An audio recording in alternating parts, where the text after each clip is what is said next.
থেকে অত্যন্ত জ্ঞানী, গুণী এবং সমাজের একজন মানে এমন ব্যক্তিত্ব আপনারা যে আপনাদের দ্বারাই সমাজটা কিভাবে নেক্সট চলবে কিভাবে না হবে সেটা প্রকাশ পায়। তো যাই হোক, ওনারা অনেক কিছু বললেন আমার নামে, আমার সম্পর্কে। এত কিছু ঠিক না। প্রথম কথা হচ্ছে, আমি এই প্রোগ্রামে একেবারে বেমানান একটা ক্যারেক্টার। পুলিশের লোকে কেউ পছন্দ করে না। এতদিন ধরে আপনারা জানেন যে চলছে ঝামেলা।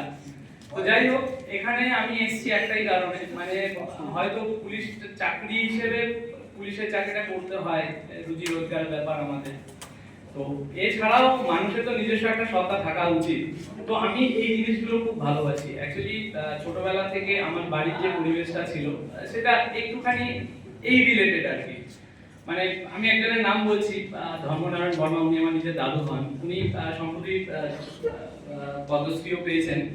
তো তিনি, তাকে দেখে ছোটবেলা থেকে বড় হয়েছি, তো তাই এই একটা মানে ব্যাপারটা আমার ভালো লাগে যে সবাই বেশ সুন্দর, বিশেষ করে সৃষ্টি। আপনারা তো সৃষ্টি করেন যে কোনো জিনিস, একটা কবিতা লেখা, একটা যে কোনো একটা আপনারা উপন্যাস লিখছেন কিংবা যাই হোক একটা সৃষ্টি করছেন।